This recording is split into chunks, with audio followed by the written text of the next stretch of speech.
à mon aide. Seigneur, viens vite à mon secours. Gloire au Père, au Fils, au Saint-Esprit, maintenant et toujours. Dans les siècles des siècles, Amen. Alléluia.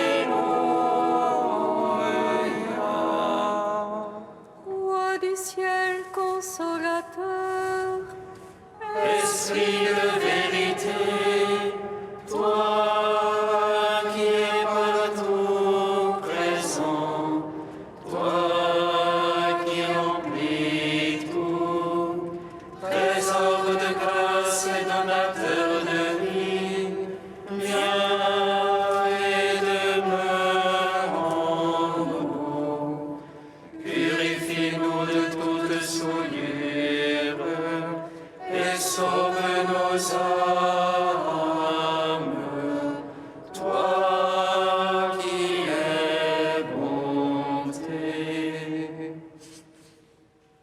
Roi du ciel consolateur, Esprit de vérité, toi qui es partout présent, toi qui remplis tout, trésor de grâce et donateur de vie, viens et demeure en nous. Purifie-nous de toute souillure et sauve nos âmes, toi qui es bonté.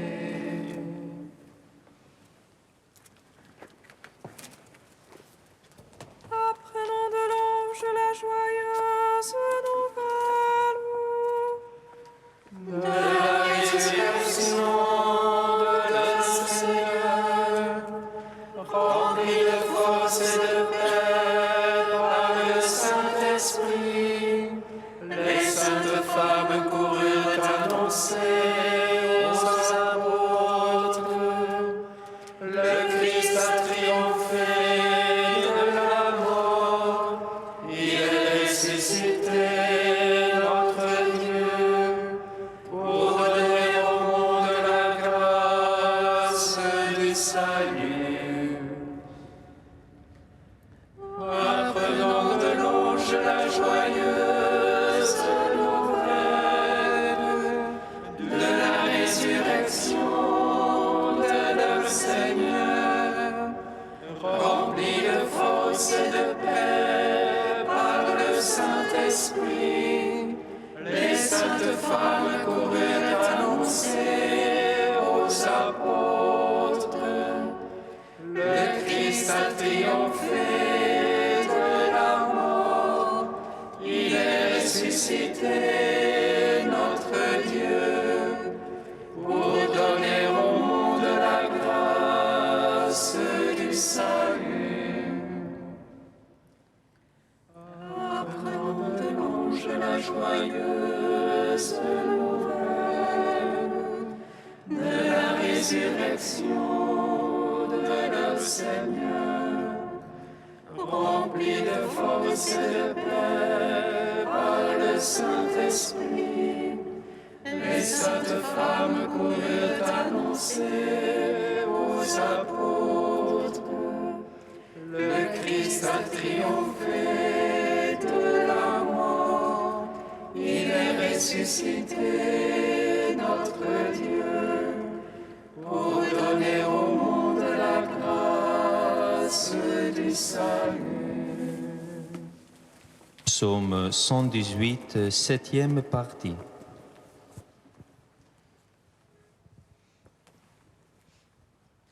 Un cantique pour moi, Seigneur, ta parole.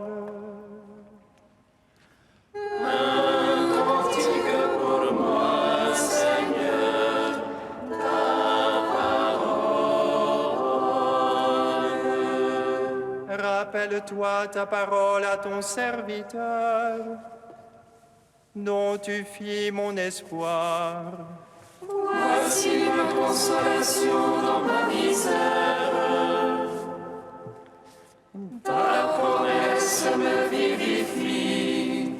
superbes m'ont bafoué à plaisir.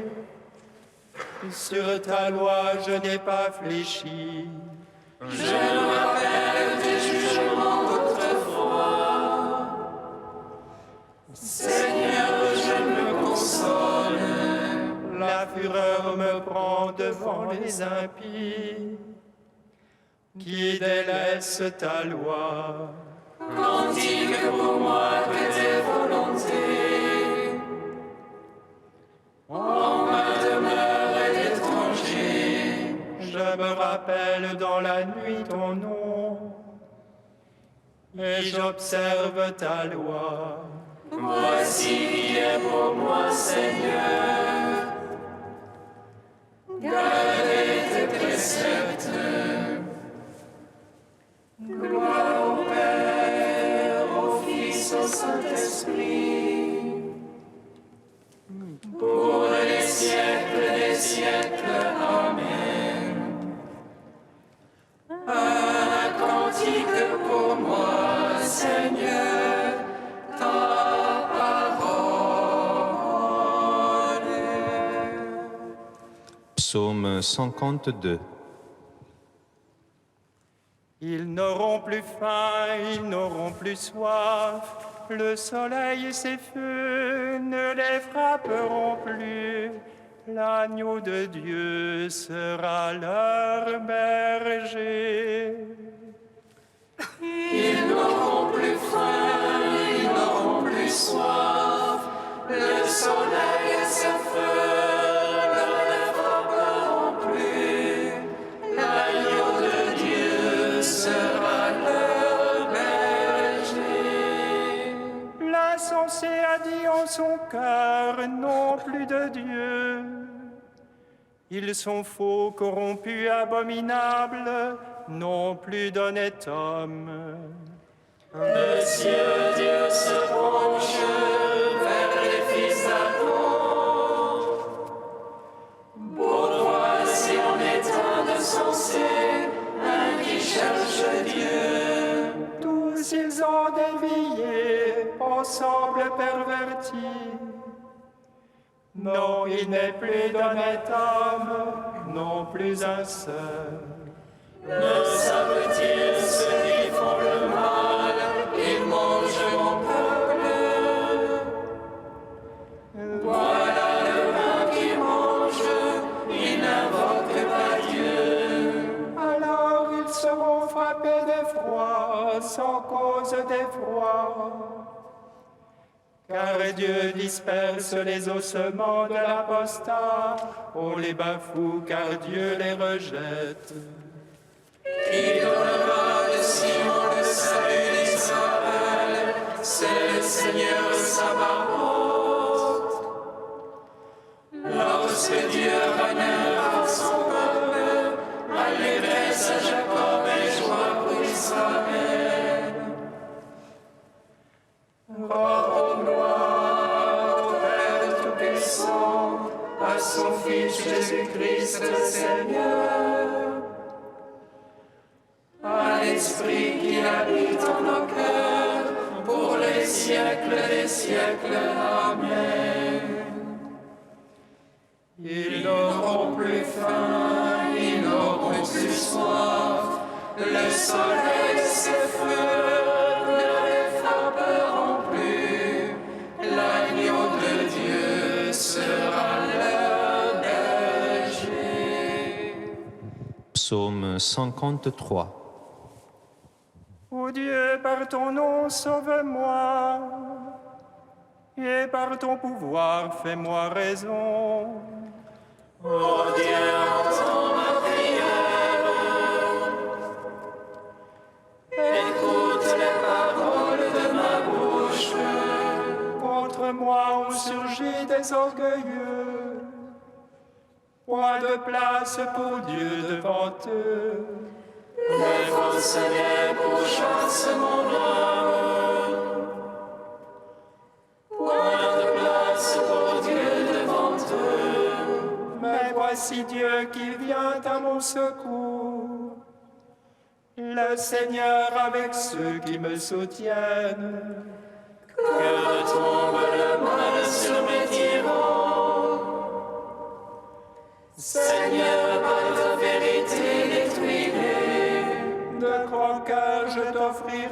sacrifice. Je rendrai grâce à ton nom, car il est bon. Lui m'a délivré de toute angoisse. Mes ennemis me sont donnés en spectacle. Gloire au Père, au Fils, au Saint-Esprit, pour les siècles des siècles. Amen. Ils n'auront plus faim, ils n'auront plus soif. Le soleil se feu, ne les frapperont plus. L'agneau de Dieu sera leur berger. Cantique d'Isaïe, page 299. Ouvrez, ouvrez, frayez la route, enlevez tout obstacle du chemin de mon peuple. Car ainsi parle le Saint, le Très-Haut, qui habite une demeure inaccessible.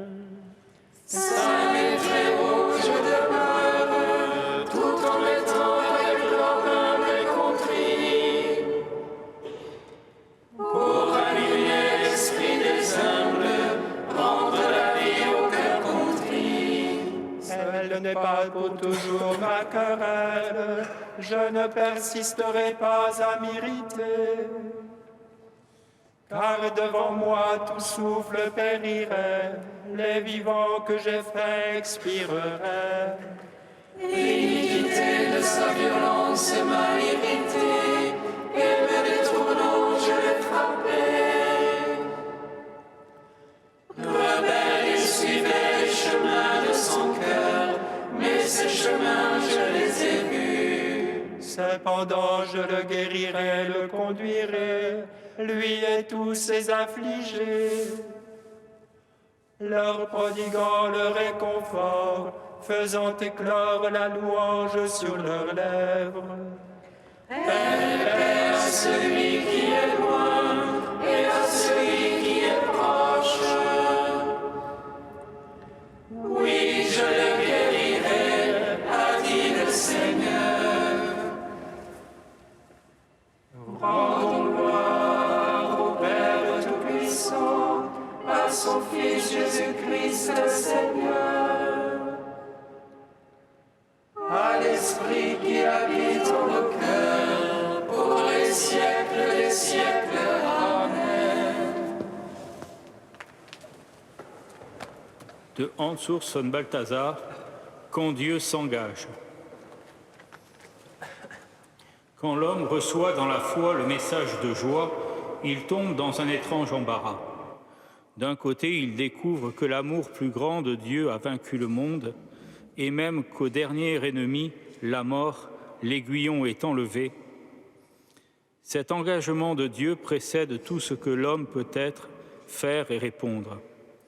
Par cet engagement, tout est remis en ordre, même lui, l'homme qui reçoit. C'est pourquoi il ne peut rien faire de mieux que de se livrer simplement, comme un enfant, à cette origine dans laquelle se trouve toute vérité. Il veut, une fois pour toutes, ne rien savoir, sinon Jésus-Christ et Jésus-Christ crucifié, et abandonné de Dieu, afin que la source dans laquelle se trouve toute force, la croix du Christ, ne soit pas réduite à néant. S'il s'éloignait de cette source, qui est un pur don, pour s'appuyer uniquement sur son action propre, alors c'en serait fini du scandale de la croix. Mais de l'autre côté, la source ne permet pas que nous la contemplions comme une belle image, que nous nous contentions d'une parole de remerciement. La source n'est pas une chose, ni une vérité et une image. Elle est Dieu lui-même dans son engagement infini pour le monde et pour moi.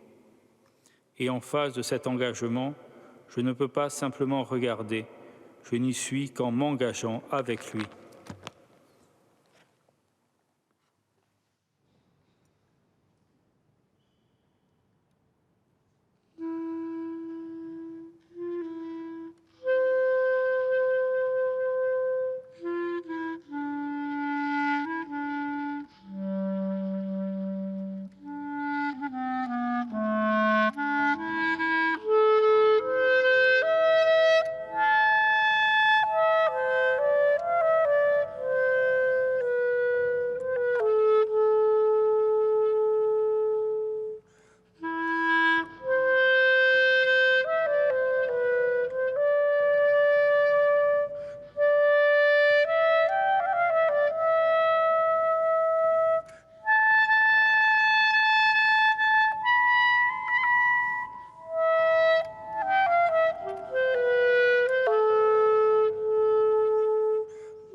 Seigneur. À jamais, je la chanterai. La miséricorde du Seigneur, à jamais je la chanterai. Je préfère tomber entre les mains du Seigneur, car sa tendresse est inépuisable. La miséricorde du Seigneur, à jamais je la chanterai. Lecture du 2e livre de Samuel. En ces jours-là, le roi David dit à Joab, le chef de l'armée qui était près de lui, « Parcourez toutes les tribus d'Israël, de Dan à Beersheba, et faites le recensement du peuple, afin que je connaisse le chiffre de la population. » Joab donna au roi les chiffres du recensement. Israël comptait 800 000 hommes capables de combattre, et Juda 500 000 hommes. Mais après cela, le cœur de David lui battit d'avoir recensé le peuple, et il dit au Seigneur, « C'est un grand péché que j'ai commis. Maintenant, Seigneur, daigne passer sur la faute de ton serviteur, car je me suis vraiment conduit comme un insensé. » Le lendemain matin, David se leva.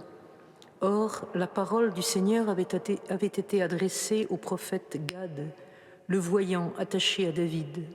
« Va dire à David, ainsi parle le Seigneur. Je vais te présenter 3 châtiments. Choisis l'un d'eux et je te l'infligerai. » Gad se rendit alors chez David et lui transmit ce message. « Préfères-tu qu'il y ait la famine dans ton pays pendant 7 ans, ou bien fuir devant tes adversaires lancés à ta poursuite pendant 3 mois, ou bien la peste dans ton pays pendant 3 jours? Réfléchis donc et vois ce que je dois répondre à celui qui m'a envoyé. » David répondit au prophète Gad, « Je suis dans une grande angoisse. Eh bien, tombons plutôt entre les mains du Seigneur, car sa compassion est grande, mais que je ne tombe pas entre les mains des hommes. » Le Seigneur envoya donc la peste en Israël dès le lendemain, jusqu'à la fin des 3 jours. Depuis Dan jusqu'à Beersheba, il mourut 70 000 hommes. Mais lorsque l'ange du Seigneur étendit la main vers Jérusalem pour l'exterminer, le Seigneur renonça à ce mal, et il dit à l'ange exterminateur, « Assez, maintenant retire ta main. » L'ange du Seigneur se trouvait alors près de l'aire à grains d'Arona le Jébuséen.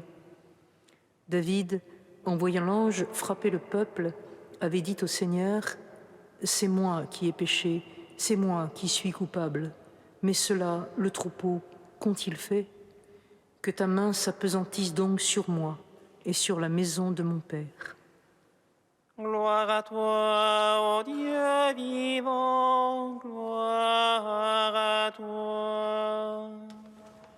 Gloire à toi, ô Dieu vivant, gloire à toi. Il paraît bien sévère, le châtiment infligé à David, et bien injuste, puisqu'il frappe non le roi pécheur, mais ses sujets innocents. Et elle nous paraît bien légère, la faute qui lui est imputée. Comment un simple recensement peut-il provoquer un tel massacre?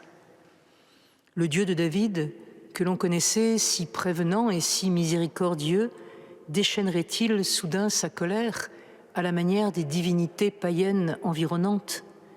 Et ferait-il appel à ses anges, ses messagers, pour semer ainsi la mort? Pour comprendre ce passage si outrancier, si révoltant, il faut bien sûr faire la part de l'inculturation du récit. L'écrivain sacré, s'il rédige, nous le croyons, sous la motion de l'esprit, n'en reste pas moins un homme de son temps, tentant d'expliquer les réalités spirituelles à travers les concepts et les logiques de son époque. L'explication est juste, mais un peu courte.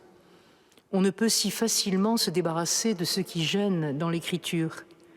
On ne peut faire comme si, malgré ou à travers limites et maladresses, une vérité ne nous était révélée.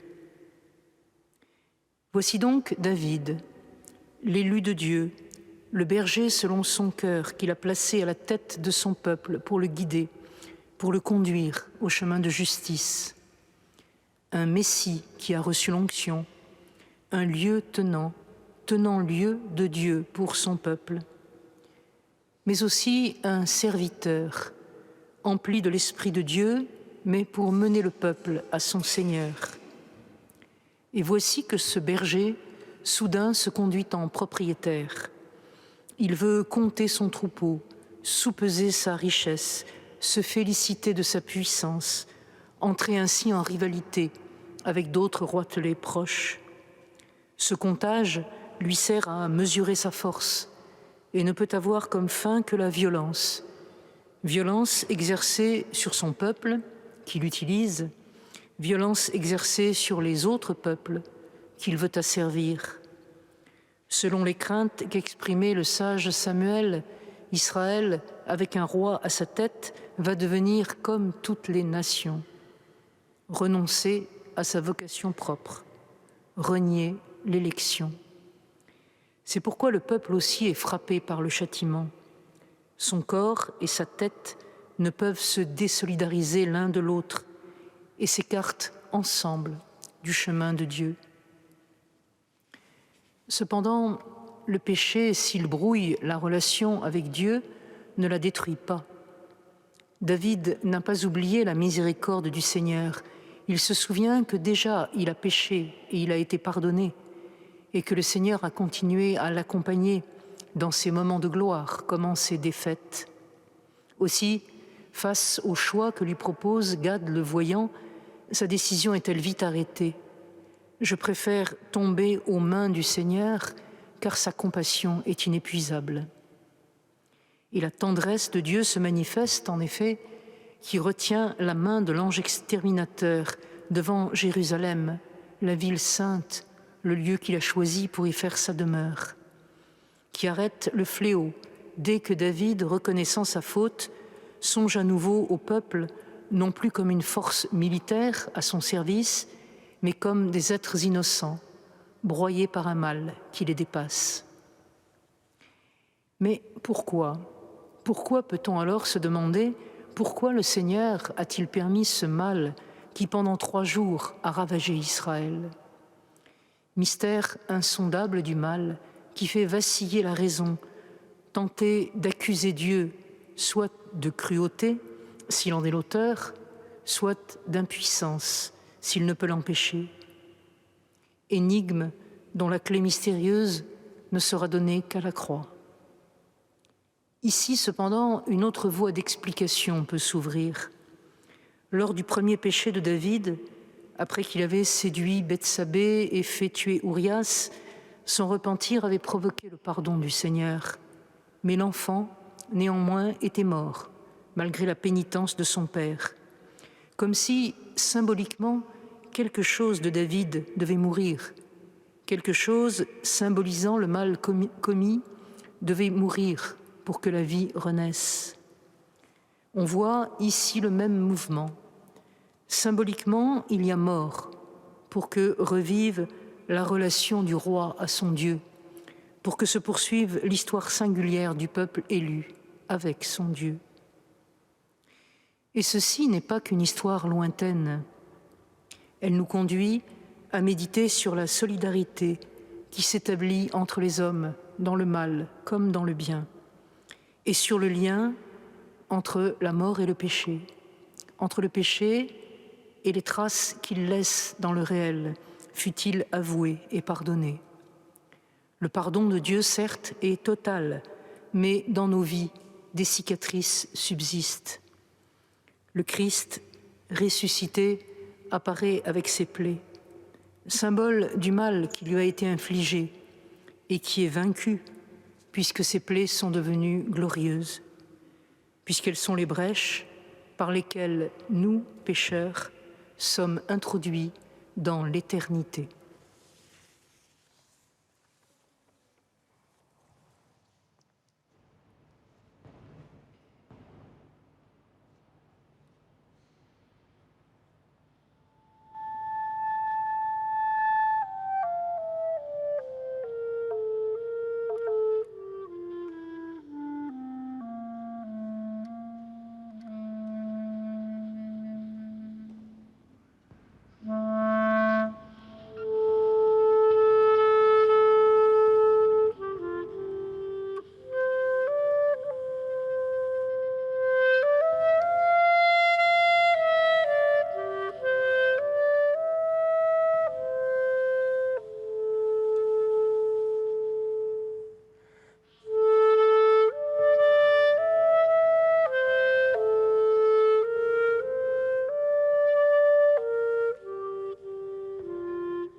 Nous te prions, Seigneur, ami des hommes.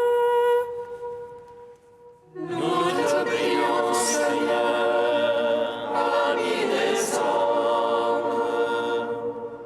En ce jour où nous faisons mémoire de Saint Jean Bosco, nous te prions, Seigneur, pour les éducateurs et les jeunes en échec scolaire, afin qu'ils retrouvent confiance.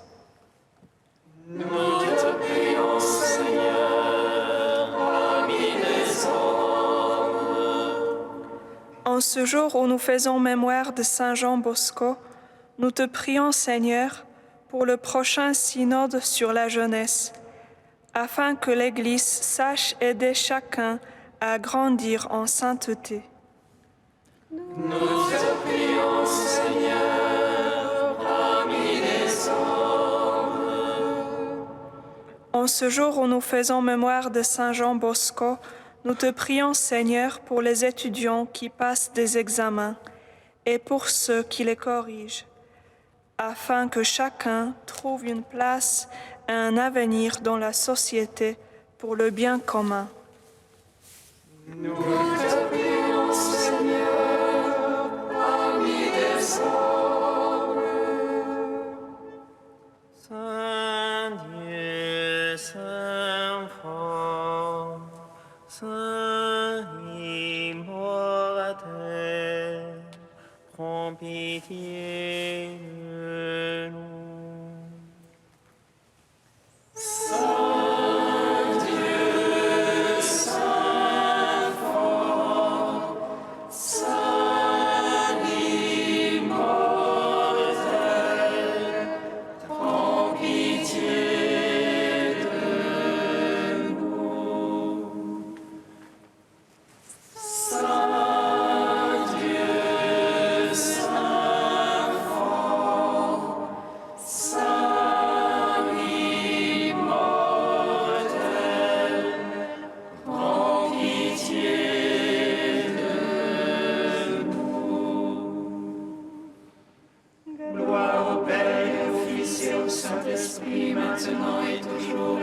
siècles des siècles. Amen. Saint immortel,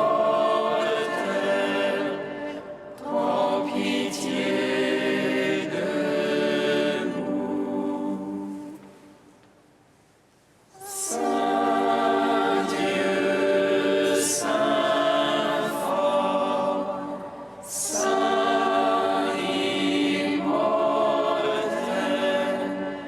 prends pitié de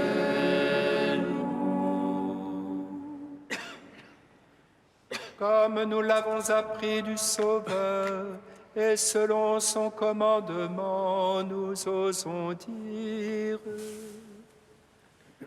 Notre Père, qui es aux cieux, que ton nom soit sanctifié, que ton règne vienne, que ta volonté soit faite sur la terre comme au ciel. Donne-nous aujourd'hui notre pain de ce jour. Pardonne-nous nos offenses, comme nous pardonnons aussi à ceux qui nous ont offensés. Et ne nous laisse pas entrer en tentation, mais délivre-nous du mal. Car c'est à toi qu'appartiennent le règne, la puissance et la gloire pour les siècles des siècles. Amen. Dieu qui a suscité Saint Jean Bosco pour donner à la jeunesse un maître et un père, inspire-nous le même amour qui nous fera chercher le salut de nos frères en ne servant que toi seul. Par Jésus le Christ, notre Seigneur. Amen. Bénissons le Seigneur. Nous rendons grâce à Dieu. Amen. L'ange annonça à Marie qu'elle serait la mère du Sauveur. Et elle conçut de l'Esprit Saint. Réjouis-toi, Marie, pleine de grâce, le Seigneur est avec toi. Tu es bénie entre les femmes, et Jésus, le fruit de ton sein, est béni. Voici la servante du Seigneur. Qu'il me soit fait selon ta parole. Réjouis-toi, Marie, pleine de grâce, le Seigneur est avec toi. Tu es bénie entre les femmes, et Jésus, le fruit de ton sein, est béni. Et le Verbe s'est fait chair. Et il a demeuré parmi nous. Réjouis-toi, Marie, pleine de grâce, le Seigneur est avec toi. Tu es bénie entre les femmes, et Jésus, le fruit de ton sein, est béni. Prie pour nous, Sainte Mère de Dieu. Afin que nous soyons rendus dignes des